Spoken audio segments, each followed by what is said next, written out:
हाँ, सरकार की प्रतिक्रिया भी आप कह सकते हैं मिलीजुली या कई परतों वाली थी। जैसे? एक तरफ तो शुरुआती हंगामे के बाद कुछ इलाकों में सोशल मीडिया बैन हटा दिया गया। शायद ये टेंशन कम करने की एक कोशिश थी। अच्छा। लेकिन दूसरी तरफ जमीन पर सुरक्षा बलों ने भीड़ को काबू करने के लिए काफी सख्त रवैया अपनाया। वाटर कैनन, रबर बुलेट, आंसू गैस, इनका बड़े पैमाने पर इस्तेमाल हुआ। और असली गोलियां भी चली जैसा आपने बताया था? हाँ, कई प्रत्यक्षदर्शियों और मेडिकल रिपोर्ट्स ने इसकी पुष्टि की है कि कुछ झड़पों में असली गोलियां भी चली।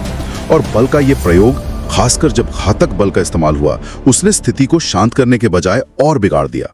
लोगों का गुस्सा और भड़क गया। और राजनीतिक स्तर पर जो बड़े फैसले हुए, प्रधानमंत्री का इस्तीफा, संसद भंग होना, अंतरिम सरकार बनना, क्या ये प्रदर्शनकारियों के दबाव का सीधा नतीजा थे? हाँ, निश्चित रूप से। राजनीतिक स्तर पर जो भी बड़े कदम उठाए गए, उनमें प्रदर्शनों के बढ़ते दबाव का बहुत बड़ा हाथ था।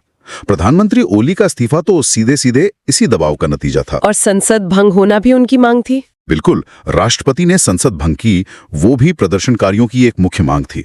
फिर नए चुनाव की घोषणा और सुशीला कार्की को अंतरिम प्रधानमंत्री बनाना, ये सब कहीं ना कहीं संकट को संभालने और एक तरह का राजनीतिक रास्ता निकालने की कोशिशें थीं। और सुरक्षा के लिहाज से क्या कदम उठाए गए, कर्फ्यू वगैरह? हाँ, सुरक्षा के लिहाज से देखें तो बड़े शहरों में कर्फ्यू लगाया गया, सेना और पुलिस की गश्त बढ़ा दी गई, आगजनी और लूटपाट के आरोप में गिरफ्तारियां हुई और सीमा चौकियों पर नाकेबंदी भी की गई। अच्छा, बॉर्डर भी सील किए गए? हाँ, कुछ समय के लिए।